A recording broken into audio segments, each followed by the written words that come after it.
friends, Enrique here. Welcome to another review. Now, at the time of this recording, Super Sentai, the entire show ended with GoGo, and even though I have to finish all the episodes, I'm still a little bit behind. So this year I'm planning to end my reviews of GoGo. Hopefully I will caught up in time, but time moves so fast that you barely even notice. But regardless of that, I'm still planning on finishing all my reviews of GoGo before the end of the year, so stay tuned for that. But with the end of Super Sentai as a whole and going on a hiatus for God knows how long, I still have to look back and see what shows really were so amazing for a lot of people. Super Sentai was the reason for Power Rangers to exist. It also had changes in their own lineup, in their characters. It was a whole spectacle. I dare even say that I watched Super Sentai a lot more than Kamen Rider. I barely even know about the history of Kamen Rider, but I'm not judging for those because it has its own history. It is even longer than Super Sentai, so I'm not gonna go into details on that. And with the end of Super Sentai, people wonder what are the best shows. But it's almost hard to say, although there are a couple that might say some of them that were adapted in Power Rangers. But regardless of that, you're probably wondering, what is my favorite show? You would think that it's GoGo, but that's actually not true. It is my first Sentai that I watched from beginning to end, but believe it or not, there was another Sentai series that I watched even more so and that I enjoy a lot more. And I know what you're thinking. Is it Boukenger, who pays tribute to the 35th anniversary to Super Sentai? Actually, no. It's one of the classic ones, like Jetman. Well, actually, that isn't. So, what would be my favorite, in my opinion, the best show of Super Sentai? Well, my friends, this is the one. GoGo Sentai Boukenger. And before you say anything about, this is the season that was adapted into Power Rangers Operation Overdrive. Yeah, and that series sucked. But that's mostly because they did a lot of stupid things with the script and the translation. But this one is actually my favorite. GoGo Sentai Boukenger, in my opinion, is my favorite Sentai show of all time. It was the 30th anniversary of Super Sentai and they were paying tribute to the characters, but in this case they wanted to do something unique for the series, and that is giving the team a more Indiana Jones aspect to their series. And this is what we got from the show. So let's talk about what is the show all about. The world is covered with a lot of treasures called precious that had a lot of amazing powers that can be used for good or evil. There are three factions of evil bad guys who want to use the power of the precious in order to harness them and control the earth, as well as to do also other evil schemes. However, there is a team that is set up to protect not only the precious but the entire world. A group of individuals who came together as a team, and they decide to use the amazing technology that they possess and their strength from each other in order to stop the bad guys as well as prevent the world from going under. And that team is this one. A group of individuals who came together as one unit. GoGo Sentai Boukenger. The plot is the plot of the entire show. Basically, you see these 5 team members trying to harness the powers of the precious in order to protect people, as well as from preventing the bad guys from getting a hand on them. And this is the one show that honestly, while it doesn't actually pay tribute to all the shows that came before, it is one unique show that I'm happy to watch over and over again. and I'm happy to explain why. So in this episode, I'm going to not only talk about the characters, but also talking about the episodes from 1 to 5. So this is going to be a long one, so sit down and relax as I explain what is going on with the characters.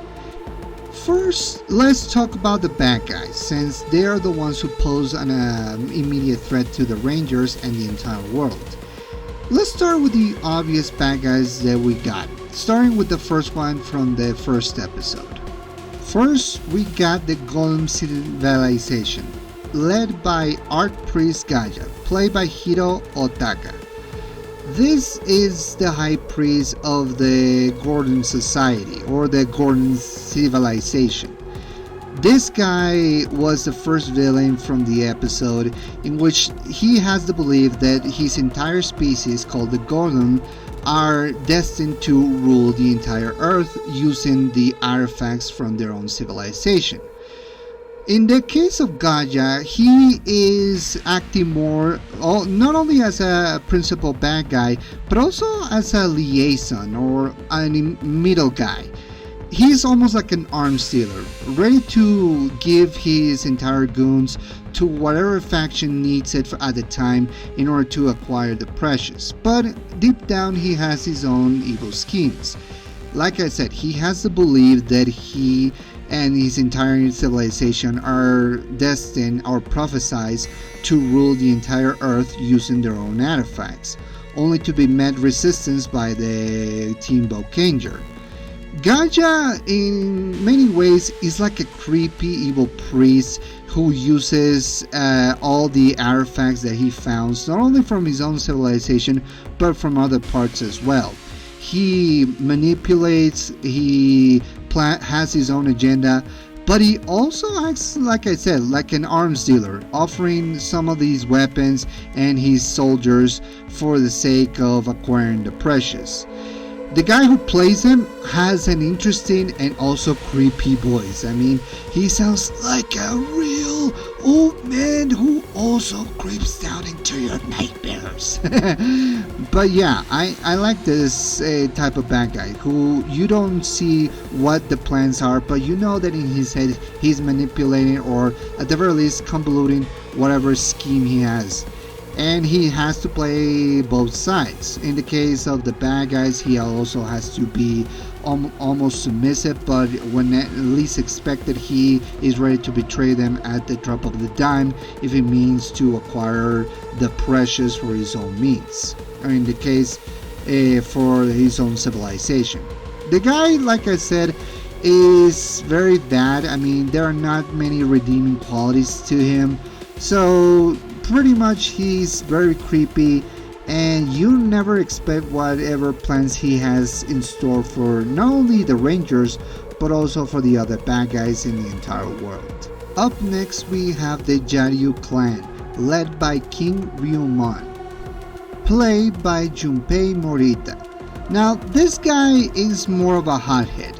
In the case of King Ryumon, he believes that the reptile species of his clan also deserve to rule the world, but not because of a fantasy or a prophecy that he read, but more because he wants to, because he believes that reptiles are stronger than humans, and he's gonna do absolutely anything to achieve his goals.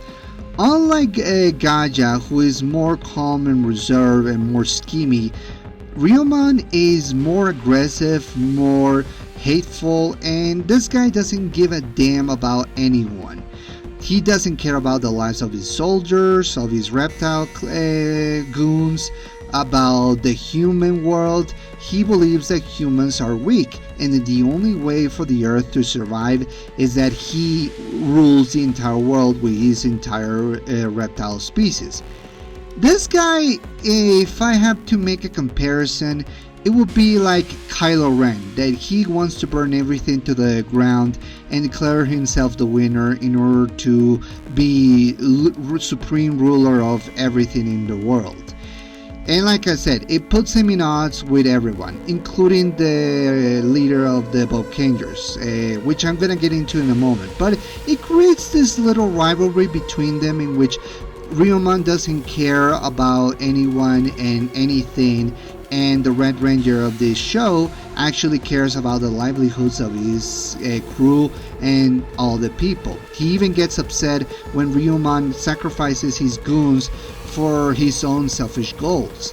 And yeah, it creates a little bit of a rivalry. We don't know why he was the way that he was or how he came to be, but we know that this guy is nothing to sneeze at. This guy is very dangerous, and he uses a lot of these reptile regeneration powers and stuff in order to create monsters, as well as make his goons even stronger, make them into actual real boss fight battles and monsters that the Rangers have to stop before it's too late. He's also good at creating technology as well, but he's more inclined to using reptile creatures as, mecha monsters. But like I said, it's basically, a guy who doesn't care about anybody and using them as a means to his own ends. So yeah, definitely one hell of a hateful guy. Up next, we have a more secret society called the Dark Shadows, led by Gecko of Illusions, voiced by Boukenger. This is a different team in which they are more individuals and more secrecy. The Gecko is leading two soldiers, or at the very least he has two generals at his disposal. Jival Darkness, played by Takaya Kuroda, and Shizuka of the Wind, played by Mami Yamasaki. This is the team that creates more monsters that the Rangers have to fight on and have more of giant monster battles more than in the others. In the case of these groups, they create monsters using old stuff, and Gecko uses some kind of a ninja technique in order to create the monsters using scrap metal and other junk. And it gives them not only personalities, but also he can make them giant size whenever the situation gets very heavy or very hard for the group or for the monster to deal with. In the case of Gecko, their means to getting the precious are more for the means of getting money and selling the precious to the highest bidder. They're basically there for the money instead of, world domination, although that's something that they are not ruling out. Gecko is pretty much there to, be intimidating, but it is basically just the leader of the group, just delivering exposition, or in the case of giving orders to his other subordinates. But let's revert from Gecko to his other generals. So, like I said, Jival Darkness is more of a old school guy. He's more inclined to getting into battle with the Rangers in a more highly basis. He's more calm and collective, believing that only darkness is the only way to defeat your enemies. He seems to be more in control of the situation and pretty much feels like a guy that you don't want to mess with. This guy could take you down in an instant, and you'll be lucky if you see his face and survive, because he won't let you do it. On the flip side of that coin, we have Shizuka. In the case of Shizuka, it's a little bit different. She's more bratty and obnoxious because she is pretty much the younger member of the group. She only does the schemes and thinks that she can get away with it, but she ends up with egg on her face, and most of the time she gets the blame whenever they fail, whenever the monster is destroyed or they don't acquire the precious. Shizuka also serves like a comic relief. Like, she tries to look all intimidating or even confident, but whenever the Rangers get a hand on the monsters or get the upper hand, she starts to, feeling a little bit over the top, obnoxious, and worry about the situation. And she does have a lot of hilarious facts and moments that really just get a crack on you whenever the situation is handed to. But don't underestimate her. She can be deadly whenever the situation is appropriate for her. And I enjoy her hilarious antics. And I like that it's different from Jaiva. While Jaiva is more calm, she's more loud. The Shizuka is more allowed to be more bratty and sometimes be the one to pay the price afterwards. Now let's talk about the heroes. Before I get into the Rangers itself, I need to talk about the two individuals who help the Rangers in a daily basis. We got Dr. Moroi Makino, played by Shigeru Saiki, and we got Mr. Voice, voiced by Nobuo Tanaka. These two are there for the exposition and for the character backstory and whatever technological devices the Rangers need.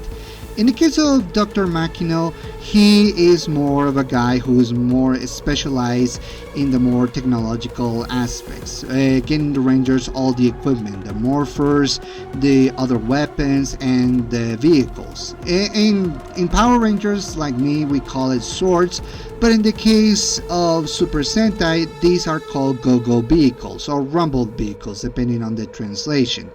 Dr. Makino is very sweet, very kind, and sometimes be the surrogate father for the group, always giving advice or at the very least be the voice of reason whenever the Rangers are in a tough situation.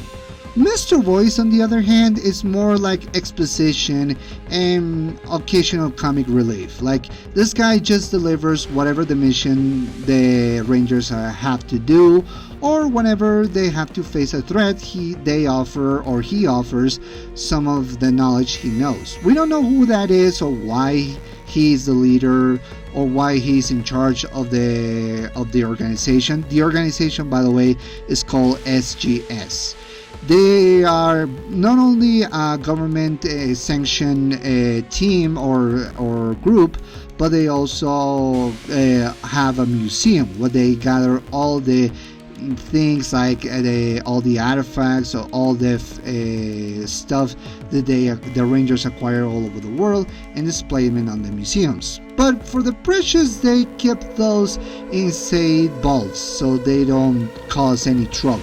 So yeah, these two are there for Rangers to understand the enemy, understand the situation, the danger of the precious, as well as getting all the technological vehicles and morphers for whatever they have to face an immediate threat, or if they have to face a disaster they only have to stop. But now, let's talk about the 5 members of the Boukengers. I'm going to start with the 2 new recruits, starting with Masumi Inoue, aka Bouken Black, played by Yasuka Saito. This is one of the members that, just like the previous Black Rangers, is more like a lone wolf. In the case of Masumi, he's more inclined to be more of a thief, or at the very least, a guy who sells the treasure or the artifacts for his own means. In the case, almost similar to some of the bad guys. But what differentiates Masumi from the bad guys is that deep down he's a good person. He has his friendship with Natsuki, which is one I'm gonna get into in a moment. But he also has a relationship not only with her but also with the other Rangers. How he sees that the only way to get by is to, sell, steal, and all this stuff. But when he meets the Boukenger members, he realizes that he's capable of doing more than that. That he can be more than just a thief and be more than just a lonely wolf. That there's strength in their team. And he eventually joins the team and realizes of the potential he has. This is the one that has some similarities to, say, Indiana Jones, like a guy who started in the movies as a bit of a loner who do things for the sake of his own benefits, but over the course of the movies or time, he realizes that there are more things and that he could be more than just whatever he wants to be. And I like the character dynamic or the character progression that Masumi goes through in the entire show. His weapon of choice is like a radial hammer. This is pretty much a hammer with enough strength to knock down the bad guys. And his vehicle is a race car, or GoGo racer, for if that translation is correct. It's pretty much a race car ready to be more faster and to go and to be able to also to shoot weapons and like an AK-55 or something. But yeah, this guy is fast and very cunning. Next we got the other new member called Natsuki Mamiya, aka Boukenger, played by Chise Nakamura. This is my favorite member of the Boukengers because she is not only very funny and sweet, but also very loyal and brave. In the case of Natsuki, she doesn't remember her past and doesn't remember where she's from. Only thing that she has is a bracelet, but she doesn't know where it's from. And she joins with the Boukengers, realizing that she has friends and that she could be more than whatever she is now. And maybe they will help her recover her memories. If I have to describe Natsuki in a word, it's like, or not in a word, if I had to describe Natsuki, it would be like a 5-year-old girl in a woman's body. She's very naive, very childish-like, in which she acts more like very curious but doesn't know what the artifacts are or what the precious can do, and doesn't measure the level of danger. She just sees it but doesn't know what's going on. And yeah, it's pretty much like the child of the group. But what she lacks in intelligence or even in consciousness, she makes up with strength and heart. And that's pretty much how I would have put it. Natsuki is like the heart of the group, there to make sure that the Rangers realize that, yeah, things are dangerous, but they're still heroes and they still need to get the job done. And don't dissuade from their mission. She really is there to bring together the team. She is almost like the glue of the team. Not almost. She is the glue of the team. And she is really cute and really funny. I really enjoy Natsuki. And let me tell you, if I had a sister like her, I would be very, very happy. She really is just a joy. I really enjoy her very, very much. Up next we have Sota Mogami, aka Boken Blue, played by Masashi Mikami. Sorry for the pronunciation. But yeah, this is the former spy and blue member of the team. He's pretty skillful with his spy themes as well as his spy knowledge. He's very agile, very resourceful, and very intelligent. This guy can come up with plans and strategies whenever the situation calls for. He's also very cocky, but unlike Masumi, he's more inclined to be more childlike, almost like he's having fun with the adventures and the danger. Not afraid of jumping into a terrible or difficult situation because it's fun for him and it allows him to have more of a, how can I say, a more of a bratty personality that allows him not only to be fun with the other team members but also be fun with the ladies. He's pretty much a boy guy, or at the very least a Casanova kind of character. But yeah, this guy is very resourceful, and just like Masumi, he realizes of his own potential. He has been there for the Boukengers for an extended amount of time. We don't know how much or when, but he has been there before the episode 1.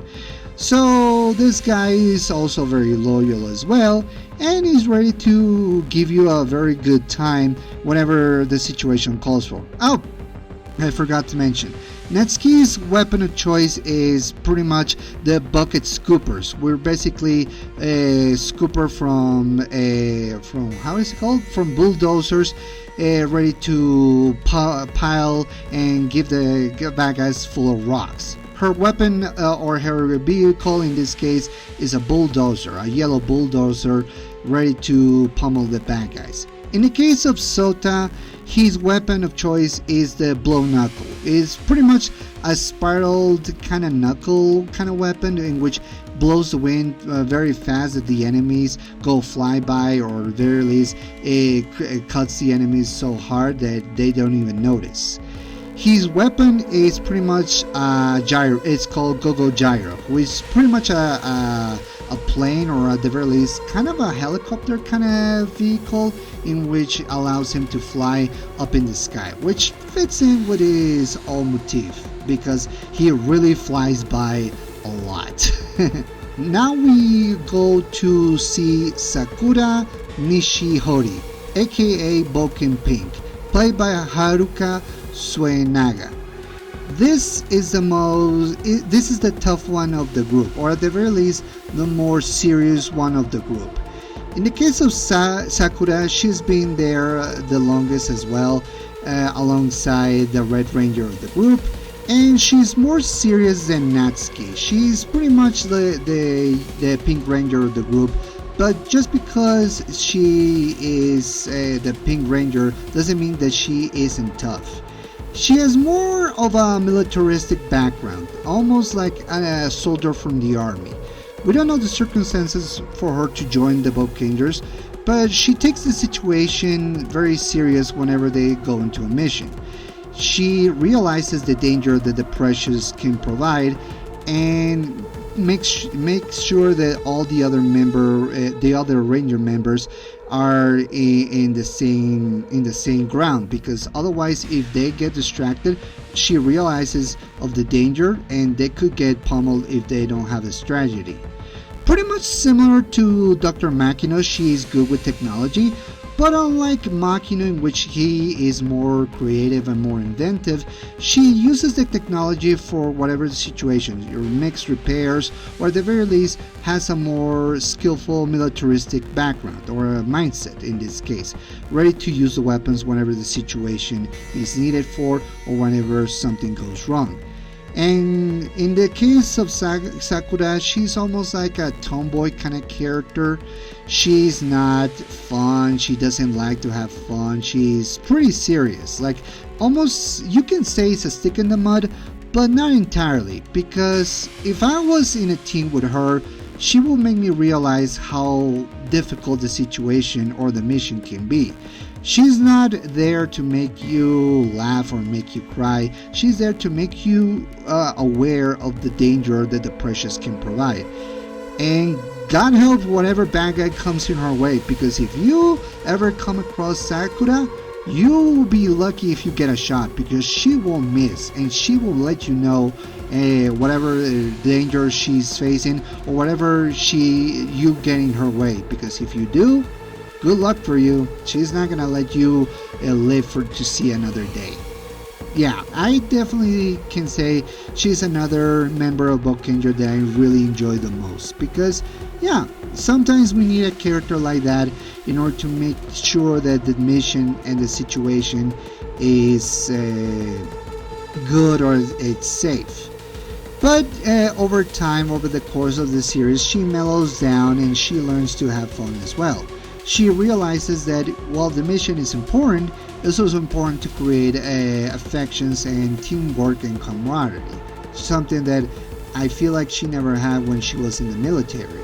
But over time realizes that while being a Boukenger, that she could at the very least drop the tough act and be more fun and learn to have a good time when having adventures. So that's something I enjoy as well.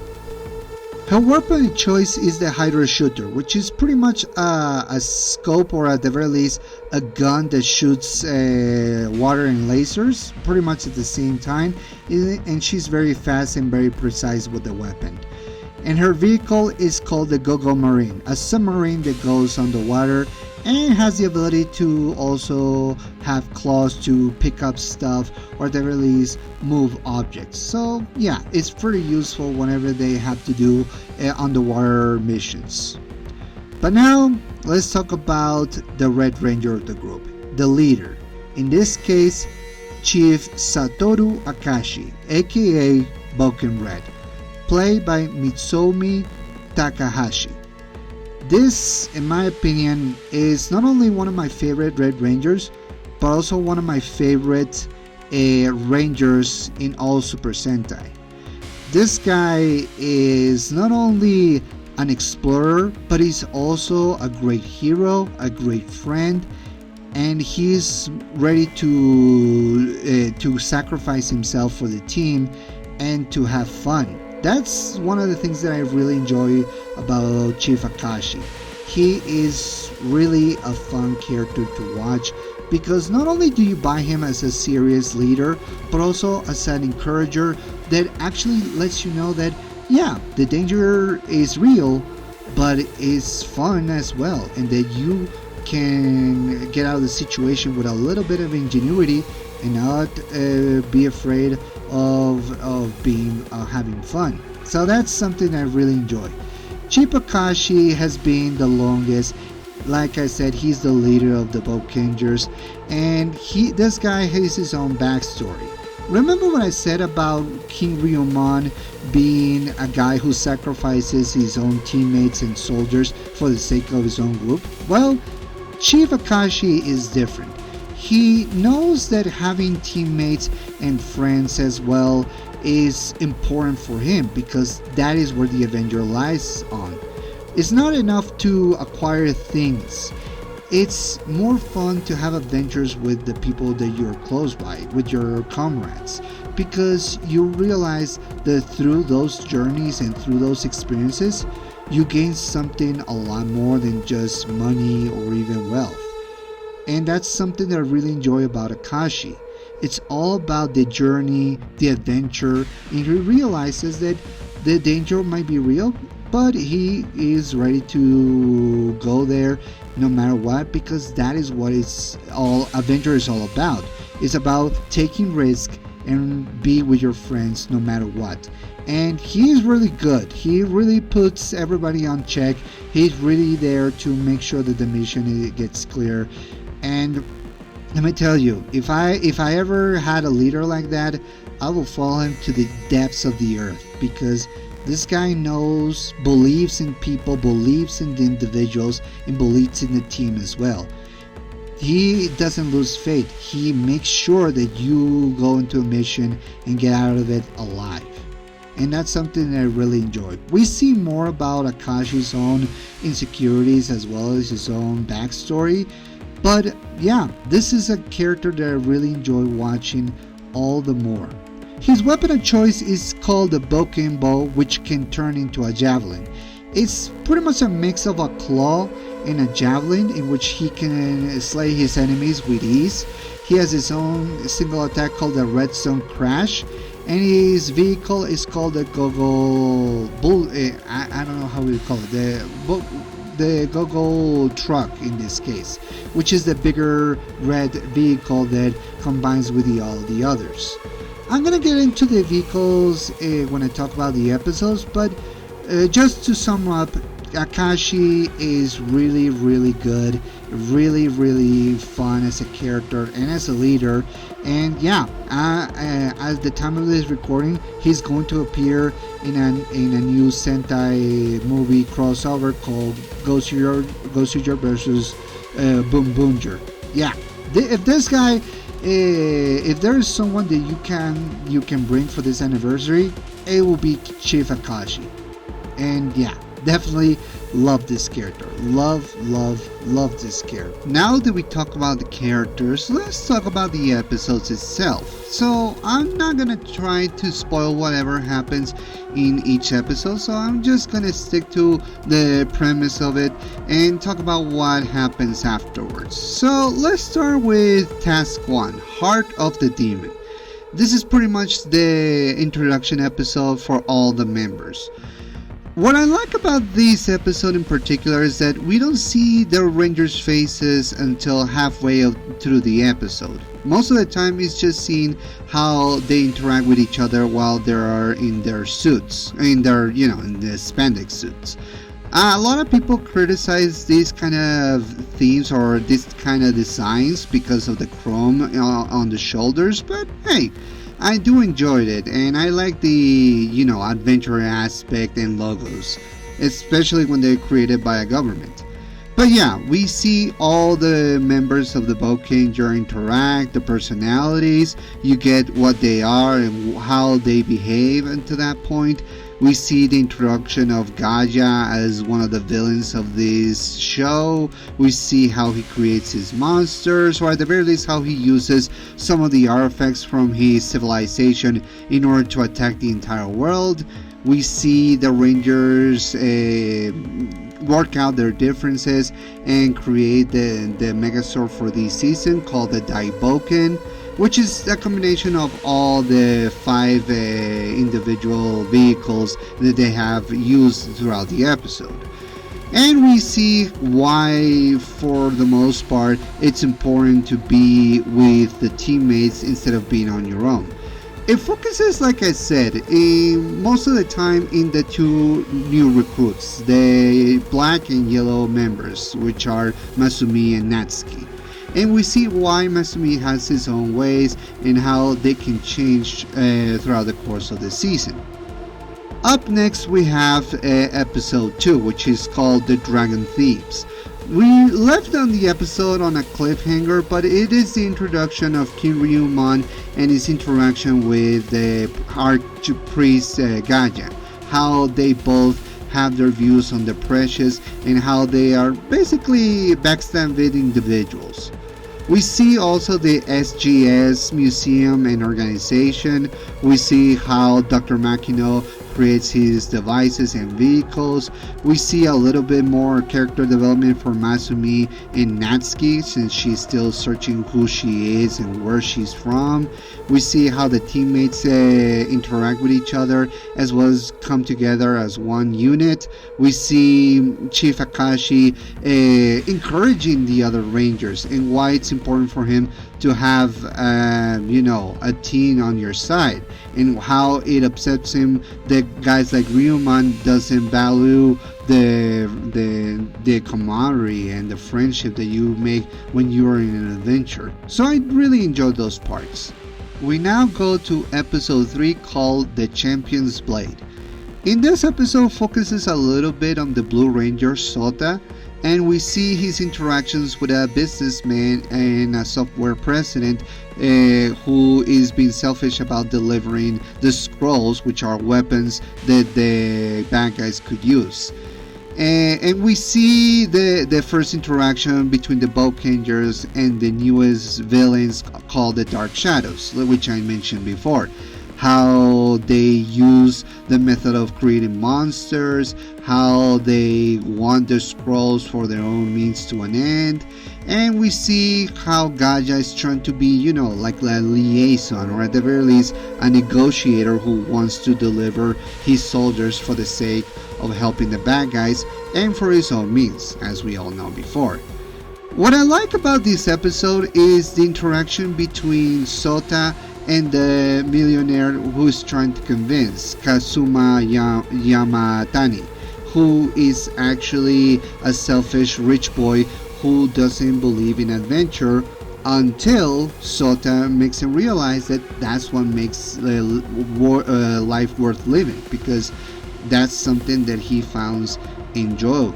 And that's something that I really like about Sota, that he can be a little cocky and a little bit, almost like a prepubescent, or at the very least someone who you believe that you will think about himself. But deep down, he's more gentle and more friendly when you allow him to be friendly. And that's something that I really enjoy. But most of the time it's just action, more character development for Sota, still trying to uncover the mystery of Natsuki's origin, and more action with the vehicles and the Daiboken. And that's just fun to see. Also, Shizuka doing a lot of stuff in the episode, being funny and at the same time infuriating. I really enjoyed that. Now let's go to episode 4, in this case, The Lost Vehicles. This episode introduces us to the newest vehicle for the GoGo vehicles that the Rangers are going to use throughout the season. In this case, a drill. However, unlike the other vehicles, it has a lot of power, which it could damage a lot of the Rangers even in battle suits. This is something that we see, and we see also a little bit of the backstory of Chief Akashi. Why for him it's important to have teammates, and that is because something happened to him a long time ago when he was in charge of a group but unable to accomplish the mission, or at the very least something happens to his teammates and he has a little bit of survivor's guilt, and that's something that he doesn't want to repeat with the other Boukengers. We also see more of his rivalry with Ryumon, how he is trying to create a monster using the precious. And yeah, it's overall an interesting episode to see how Akashi is feeling a little bit guilty. No, not a little, more guilty, simply because now that he's the leader of 5 members, or 4 members at the very least, he knows the consequences and he knows the value. And no matter the situation, we learn how he puts his faith not only on the vehicles that Dr. Makino can create, but also on his teammates, and why for him it's very important to preserve the lives of your friends. I really enjoy that, and it makes me appreciate Akashi, Chief Akashi, a lot more. So this is one of the reasons I found it to be my favorite character, and arguably the best Red Ranger of the entire Sentai shows. That's my opinion at the very least. And finally, we get to episode 5, the Imperial Pearl. This episode focuses a lot on Sakura. We see that precious item that the bad guys, in this case the Dark Shadows, plan to use for their own means is going to be dangerous. And we see this precious pearl being founded by a kid who doesn't trust Sakura in the very least, and for obviously good reasons, as Sakura, like I said before, is not exactly a fun person. She's very serious, and throughout the episode we learn how she has to lower her defenses and be more kind and gentle, especially to a little boy. This episode also introduces the newest vehicle called the GoGo shovel, which is pretty much that machine shovel that you can pick up dirt and then throw it to somewhere else. In this case, it's used more as a shield as well, and to pick up whatever item or people are nearby. And that's something enjoyable. It combines also with the Daiboken to form a pretty kick-ass combination.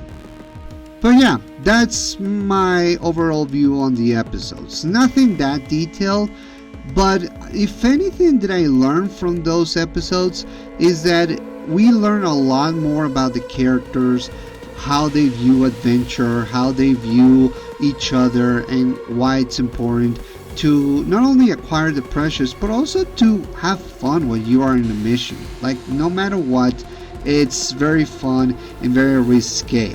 But before I close down this episode, I want to give a shout out to someone who unfortunately is no longer with us, and he was the voice, or at the very least the principal singer for the entire theme of Boukenger. In this case, I'm talking about Nobuo Yamada.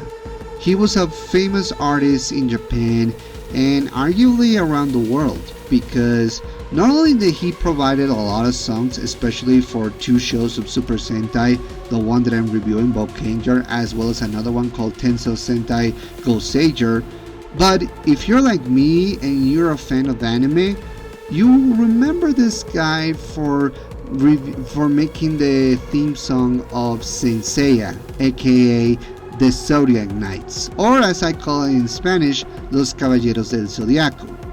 This guy was a great voice, a great singer, and it's a shame that he's no longer with us.